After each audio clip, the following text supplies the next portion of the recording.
Welcome back to Over Here. My name is Nick Finzer, and today I'm really excited to share a little bit of a conversation. Actually, it's all of a conversation, but the conversation, we had to cut it a little short because we had a little bit of scheduling things today, and this is with a great bassist from Iowa who's now living here in New York. And we first met teaching together at the Rockport Jazz Camp, which is up in Massachusetts last summer, and now he's here in New York and part of a great trio that's releasing some music here on Outside in Music. And actually that record is open for pre-order right now until the end of the first week of May. So if you like what you hear and you want to hear some of the music that these guys are making, you can go to Outside in Music and just search for Paragon. That's the name of the trio, and the page will shoot right up. Or if you're on Facebook, Instagram, I'm sure you'll find a link very, very easily. So just get in touch with Emiliano if you can't, and he will direct you to the right place, I am sure. So without taking too long to introduce him, I'm going to jump right into our conversation. Please enjoy. All right, today we have Emiliano Lasansky, a fantastic bass player today here on the show. And Emiliano, thanks for being here. And Emiliano is here with us today because his trio is putting out a record very, very soon, and that has two of his friends in it. That's Daniel Dickinson and Connor Kent, also on the record. But before we get to all of that, I'd like Emiliano to introduce himself to our audience and let us know what's going on in his world and where he's from and all of this kind of great stuff. Sure. Okay, so yeah, like Nick said, my name is Emiliano Lasansky. I'm a bass player. I live in New York City. I went to the Eastman School of Music for my undergraduate degree and lived in Rochester, New York until about last summer, and then I moved down to New York City summer of 2017. And then since I've been living here, I've been playing with a lot of different great musicians here, but I ended up linking up with Daniel Dickinson, who I did a program at the Kennedy Center with this last year called the Betty Carter Jazz Ahead program. And we knew each other through that, and Dan wanted to get together when I moved down to the city and play a bit, and he had a couple gigs lined up. And he had this friend, Connor, who's a great drummer, who had been living in Texas and actually ended up moving to New York around the same time as me, maybe a month or two before. And so both of us were kind of in a similar situation where we had just moved to New York and we're trying to get things going. And I mean, we still are doing that, but just trying to put ourselves out there. And Dan had these gigs going, like I said, and so we got together and played a bit, and we really had a great time playing together. And there was a nice gelling between our different musical tastes and aesthetics. And after playing a few gigs, we realized we should, we talked about maybe making a recording of some stuff because we'd been playing all original music for the most part. And Dan and I had been writing some music for the group, and then Connor thought it would be great for him to write music for the group too. And so it kind of just turned into a collective trio, basically, which is a nice outlet for us to all play together and play some original music that we'd been working on, and also to, try to play as much as we can in the city and get ourselves out there to other folks in the jazz world in New York and really everywhere else after that, I suppose. But so yeah, that's kind of what's been going on with me and with the group. Although, like Nick mentioned, recently we recorded an album at Big Orange Sheep, which was, what day was that? That was in February. It was yeah. the 19th, I think, Monday. Yeah, that's right. Yeah, so we went out there and recorded. We had 7 original songs composed, and then we also recorded 1 free song. And these were all songs that we had been playing on gigs. And one thing that was really great about this situation with our trio is that we had enough gig experience where we could sort of workshop these songs and kind of develop them into a more retrofitted arrangement for the way we liked to play them and perform them in live situations. So that was really helpful, and that basically made the group sound, I would say, a lot more organic on a lot of the compositions. And also it allowed us to be a bit more streamlined when we were doing the recording in the studio because we had all these performances under our belt. And I'd also say that some of the compositions are more specific in terms of the way they're laid out, and they kind of call for a real specific thing throughout, which is great. But a lot of the other ones that are on the record are more like I would say more bare bones sort of lead sheet style things where it's just a melody and some harmony. And since the group is just saxophone, bass, and drums, we don't really have a chordal instrument like a piano or guitar to fill out those harmonies. We had to find, unique ways to let the listener, bring the listener into the fold and hear those things that were happening in the composition. And when you have a pretty bare bones composition like a lead sheet sort of thing, sometimes it can take a while to develop a group sound on that song or on that piece. And so we were fortunate enough to have some gigs where we could do that and put that stuff together. And so that's something you'll hear on the record is not only original compositions, but maybe a original way our group plays those compositions. If you maybe were to hear another saxophonist, bass player, and drummer play those compositions, even if they just had the music in front of them, they would probably have a completely different approach to them, just because they haven't had the same experiences we've had in a live situation. But that's something that's really great about jazz, since it's all improvised. You can really bring your personality to each thing you're playing, and so hopefully that comes across on the record. Yeah, I think it definitely does. You guys had a real organic way of playing, but also very much in the moment and very well rehearsed, and had the best of both worlds to me. So that's awesome about the record. We'll come back to the record. Can we back up even a little bit? And could you tell us a little bit about where you grew up and how you got into playing jazz in the first place? Well, I grew up in Iowa City, Iowa, which is actually where I am right now. I'm just home visiting for a few days, so kind of funny coincidence. But anyway, yeah, I grew up here in Iowa City, Iowa, and I grew up playing. I started on violin, I think, when I was 7 or 8, and I also started playing electric bass around the same time, maybe like a few months after I picked that up. I started playing violin through like school, public school system, and that was great that we had that opportunity to do that, especially at such a young age. But also growing up, I was exposed to a lot of 70s era jazz music, I'll say.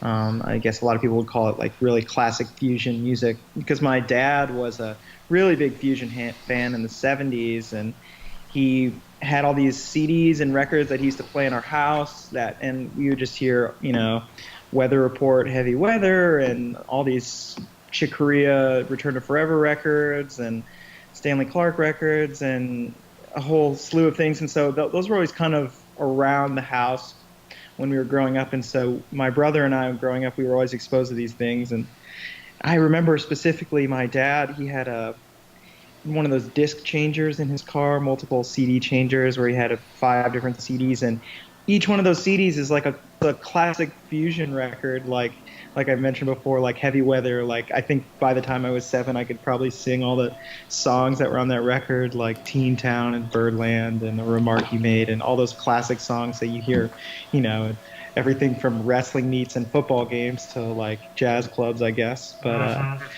anyway, so on all those records, there were all these great electric bass players, and my dad was kind of a electric bass fan, which was kind of a weird thing to, I guess, be really into. But anyway, so I don't really know if well, what happened was, when I was about 7 or 8, my brother and I were like, oh, we really want to get some video games. We want to, have a good time at home when we're on the weekend and stuff. And my parents said they wouldn't let us get any video games. They didn't want us to have any video games, but they said instead they would buy us each a musical instrument, and we could spend our time doing that, which seemed like just as much fun to me, because I had no idea about any of that stuff. Neither of my parents are musicians, so it seemed exciting, like playing an instrument, especially like an electric guitar or electric bass or something. That seemed really cool. So ended up starting on electric bass then, and I played violin and electric bass till I was probably freshman, sophomore in high school. And then I had been playing in orchestras in high school and junior high and all that stuff. And then my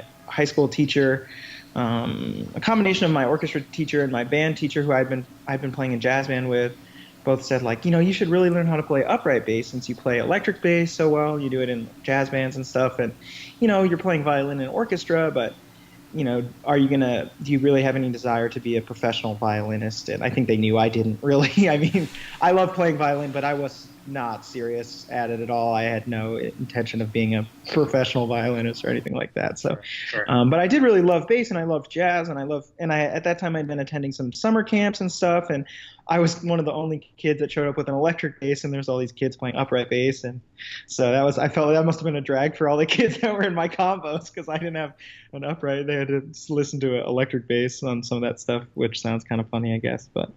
Anyway, so around early high school, I started playing upright, and the teacher I studied with through basically when I started electric bass till I graduated from high school was actually a great classical bassist in Iowa, and still is. And he, I ended up taking upright lessons with him too because that was just easy and it was there, and I had a working relationship with him already. So. I think it was just a combination of a lot of great things that got me really interested in the music and thinking about doing it as a professional and doing it as something, for my life, not even necessarily thinking about it as a job really, but just as something that I had to do. And, I would feel unfulfilled if I didn't put time into it and, really devote things to it. So anyway, yeah, that's kind of what happened before I went to college. And then let's see. I guess like I mentioned before, I was attending some summer camps, and I attended a few different summer camps with some of the Eastman School of Music faculty. And I guess by the time I was applying for schools and stuff, I was interested I was a serious, high school music student at that time. I wanted to go to a college that would challenge me, and I could work with all these, teachers that I liked listening to on records, things that a lot of high school students think and want to do for college. So I was applying to a lot of the, classic East Coast conservatory schools that everyone applies to, Eastman being one of them. And I guess as auditions sort of happened, and I got into a few schools, and it was kind of, trying to make decisions about where I wanted to go and spend 4 years of school. And I had worked with, like I said, a few of the professors at Eastman, including Jeff Campbell, who's the bass teacher there and who's the director of the jazz department there.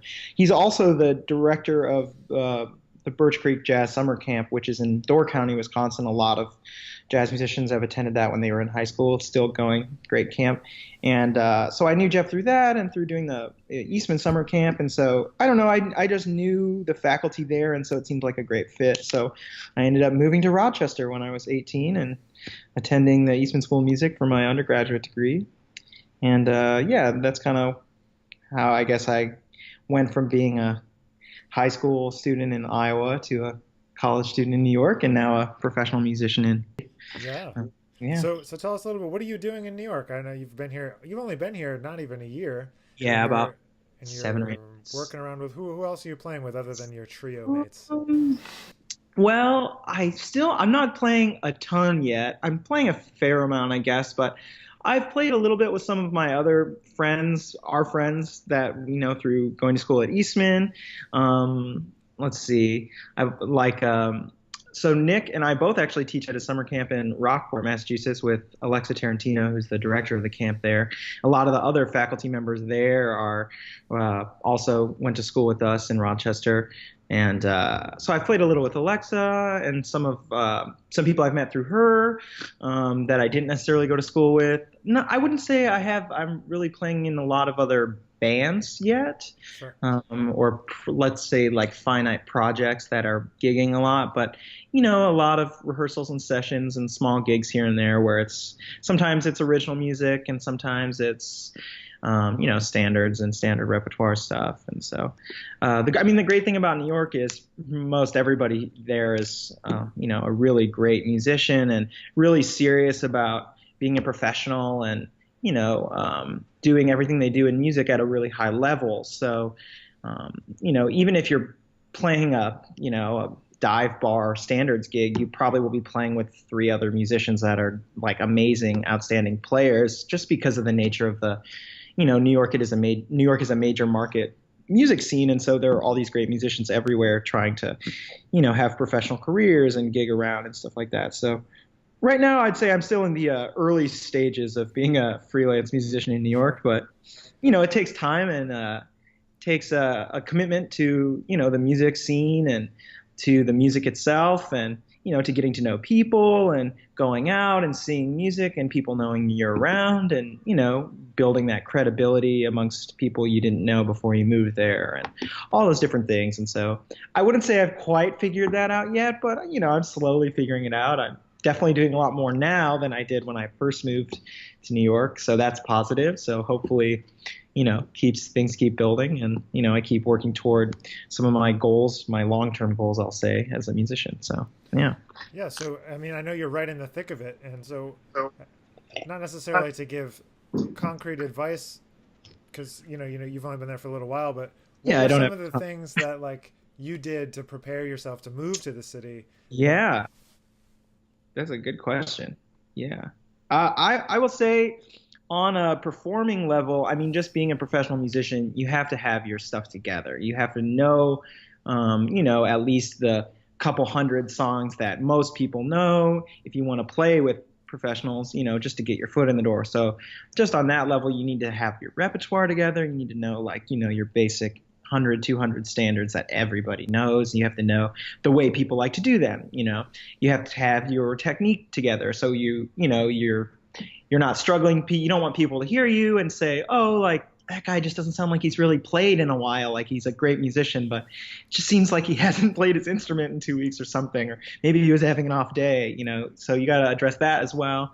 You definitely have to have your whole rig together. So, like me as a bass player, you have to have, you have to know how to transport your instrument from place to place. And in New York, that can be challenging. And, you also have to have all of that. I mean, and all of these things are like, there's so many things you have to have in place aside from just, learning all your scales and having a good sound.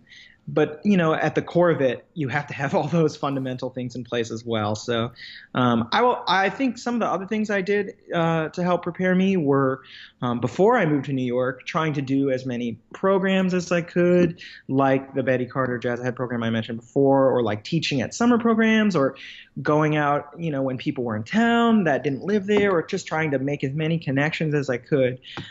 So now that I'm living in New York, I'm not relying on like the 5 people I know beforehand, and I have all these other connections that, hopefully the more I get to know people, those will turn into, more gigs or more sessions or whatever. And so there's that component as well. And, I think another really big aspect of preparing yourself to be a professional musician in a city where there's lots of great musicians is you have to know how to act. And I don't mean like you have to change your personality. You have to be this outgoing, bubbly person all the time or anything like that. But you do have to know how to be, nice and kind person. And you also have to know how to, you don't want to say too much when you're talking to people that you don't know very well. You don't want to overwhelm them with, all your information. You don't want to show off. You want to be a humble musician, and when you meet people and work with people, you want them to feel comfortable around you the same way you want to feel comfortable around them. And nowadays, I mean, so much of the way people get gigs or work are based around not necessarily who's their friends, but who do they know that they get along with and are great players. In a place like New York, I mean, there are so many great bass players. There are so many great trombone players. There are so many great players on every instrument. So you need to have those other things as well, like that will kind of keep you at the front of people's mind when they're thinking of who they could call to play, X type of situation. And I mean, I know plenty of people, I think we all do that, I don't want to call that guy because he's just in my face all the time, or I don't want to call that guy because I know he's going to be late, So even just basic things like being on time, I mean, go a really long way. They can really set you apart in a place where everybody knows how to play their instrument really well. So, I mean, I think if you're serious about being a professional and working in a professional environment, you have to approach all the aspects of your, I guess you could say, career that way. So, yeah, I mean, no, I that's great. say Great a lot advice. of specifics, but, I mean, just being a good person, really, I think at the end of the day is the most you can do. To try to meet people and just put yourself out there and get things going. So totally. So let's turn our attention now kind of back to the record and some of the compositions. I know you touched on it a little bit, talking about trying to make different types of tunes and different types of orchestrations. And so what were some of the influences that you guys drew on to try to create some of those different textures, those different orchestrations within the trio? Absolutely. Well, I don't want to speak too much for Dan or Connor's compositions because I'm sure they'll have plenty to say about that. I guess I'll start with my compositions. Please. I have 3 compositions on the record. Let's see. Well, one of them is more of a bare bones sort of lead sheet style composition called Vanta Black. And one day I was just, one day, it was probably more like 2 a.m. I was just like up late scrolling around on the internet, just going down rabbit holes of Wikipedia pages or whatever, and came across this Wikipedia page for, I guess, I don't know if you would even call it a color. It's a synthetically formed color by scientists called Vanta Black. I don't want to try to even explain the basic of what it is, but essentially it's absolute black. It's like 99 point whatever percent black. It's like the complete absence of light, and I just thought that was kind of cool, and just that was in the back of my head. And we were, we had these gigs coming up, so I thought it'd be nice to write some new stuff, and I was thinking about what minor keys are like really dark sounding to me. And I thought E minor sounded nice. All the open strings on the bass are nice. And since I was trying to find ways to, fill out the texture without a chordal instrument, I thought E minor was a nice key, and it has a nice kind of dark feel to it. I mean, every key has its own, sensibility, I feel like. But so I thought E minor was cool. So I was thinking about songs that I'd written, and I hadn't really ever written a piece that was like sort of modal, I guess, like a one chord for a long time. Not modal in the sense of like a bunch of chords that are unrelated by a key center, but modal in the sense like the song So What? You just have one chord for a long time and you're trying to propel interest that way. And so that's kind of the approach I took initially when I started writing the song. So I just wrote this melody over, basically an E minor harmony. And that's the A section of the song. That's the first of 3 sections of the song. And then I thought, I wonder if I can go from E minor, this really dark sound, to E major, this really bright sound. I guess in theory you'd call that the parallel major. But really to me, it's like a color shift. It goes from being like a really dark sound to a really bright sound. And so I was trying to find a way where going from one modal area to another. So I wrote this sort of transition section, which is the bridge to that song. And then I ended up coming to E major, which was the 3rd section of that song. And so I thought, when I was titling the song, I thought Vanta Black, that's kind of a funny title for a song where it starts in this really dark area and then it ends in this really bright area. And then, the way we play the most lead sheet style songs, you just play through the form strophically, you keep playing through it. You play at the beginning, start at the beginning, play the melody, play to the end, and then you solo over the form of the song. So you keep going from this really dark place to this really bright place harmonically, and then back again. And it's sort of like, I guess if you want to think about a funny metaphor for it, it would be like, it's really dark, like the color Vanta Black, and then at the end where you get to E major, it's like that sort of light color, and then it goes back to dark again. So it's kind of like the absence of light in some ways, like light not escaping the black. I don't know. I thought that was kind of like a funny metaphor I could explain for the structure of the song. But I mean, really at the end of the day, I just had these simple concepts like write a modal area, and then to pick a modal area, write a nice melody over it, and then maybe I'll try to go to the parallel major. One artist that I really like that does this a lot is Fred Hirsch. In a lot of his songs, he'll start in a minor key and then he'll go to the parallel major, or he'll even modulate to like a major key that's a really long ways away around the circle of 4ths or 5ths, and it gives it a totally new feel, and it kind of can pick the composition up and propel it forward. And I always like the way a lot of his songs do that. I guess a good example of it would be that song, A Lark, which I actually just saw him play last week at the Village Vanguard with Drew Gress and Billy Hart, which I never heard him play that live, which was cool. But yeah, so there's a bunch of songs of his that do that, and other guys like Kenny Wheeler write songs that do that. And so that was just another concept. And so sometimes I find when I'm writing just like a lead sheet style song where it doesn't need to be instrumentation specific, you know, in terms of like, is it going to be for a trombone and a piano and a bass, or instead of that, it's just going to be, it could be played by anyone, a pianist or a guitarist or a, you know, a flautist, whatever. Sometimes I just like to take basic concepts and try to work them through my taste, really, my compositional taste. Do I like long notes here? Do I like short notes here? Do I want to have a big range in the melody? What do I want the counterpoint to do between the bass and the melody, the bass and the melodic voice? So that song is really just working out those ideas. And then I didn't really have any specific arrangement in mind. I just kind of worked the song out. And I guess the way the song is structured, it has these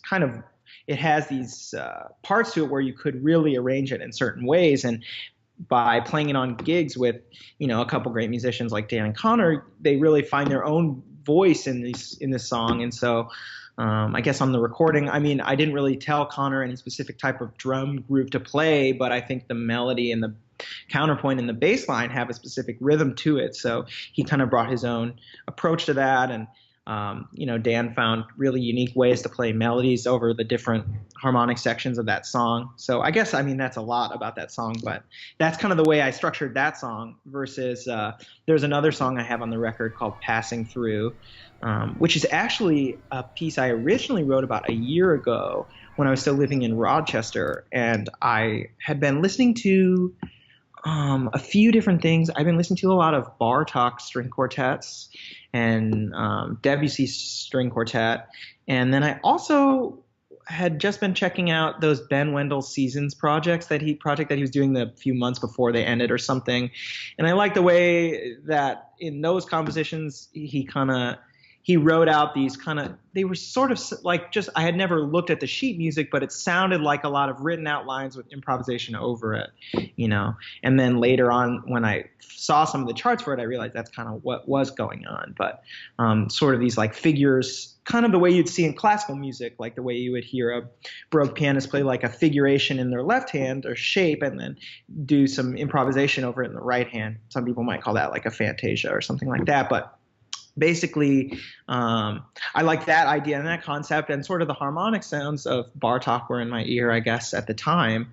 And so I wrote this composition that was actually written for saxophone, bass, and drums, because I did a little rehearsal with some of my friends in Rochester where I just wanted to write some original trio music and try to do it in a sort of non-traditional jazz way where it wasn't just like a melody and harmony, but it was more these specifically written out parts and much more through composed. And I remember when I got together with my friends and we sight read it, it was just a mess. I mean, it sounded bad. It was too hard to play. And it wasn't their fault. It was really my fault for the way I had written it and the way I had, you know, given them the music and it was displayed. It was a complete mess.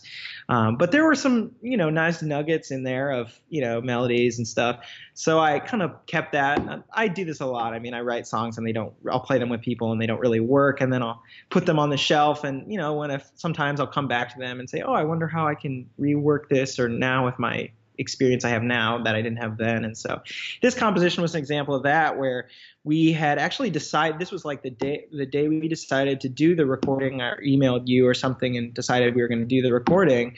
We were thinking about the structure of the album and the songs we had and maybe what we were missing, and we realized we didn't really have a ballad, we didn't really have a waltz. And not that you have to check these boxes when you're putting an album together, but we just felt like for us, it would be nice to have some things to mix it up and, you know, keep the interest of the listener. So I thought, oh, we don't have a waltz. I should write a waltz, or I should write something in three, not necessarily like a traditional waltz, but maybe just something in three. And so I went home and I was like, you know, writing out some sketches and stuff. And I was thinking about what I had written in three already. And I remembered I had this song from the year before that never really worked, but it had some nice things in it. So I pulled it off the shelf and played through a bit of it. And I thought, oh, you know, this part does really work if I had just written it this way, or this part, I really don't like this part. Like, let's scrap this. This doesn't make any sense. So I kind of like started at square one again with this song, but I had all these different pieces of information to draw from the way it was previously written, and wrote some new sections to it and totally restructured it.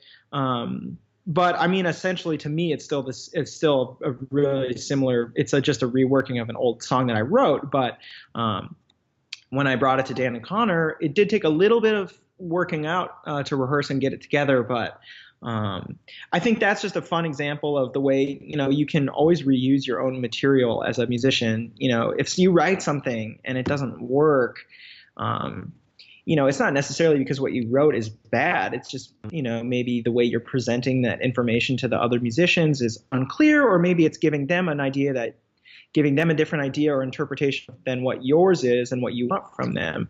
Or maybe, you just need to switch things around a little bit, move letter A to letter C, move letter C to letter B or something. Maybe that makes the song work. I mean, so I think a lot of times with the stuff I write, some things, they come out really fast and they come out, like, oh, I wonder how I came up with that in like a day or, a couple days or something. Other things, I'll sit on my keyboard for like a few weeks or something. I'll play through them. Oh, I don't like this bar today, or, oh, I really like this section. Maybe I'll repeat it today. And eventually it'll kind of, over the course of a few days or a few weeks, will work itself out. And some of them, you just have them and you keep them, you come back to them. And I know more about harmony now than I did a year ago, or I know more about writing for bass, drums, and saxophone than I did a year ago. So I could bring that experience to this composition I wrote in the past and, make it something that is fun to play with my friends. And we ended up recording it. So that's how that song got on the album. Amazing.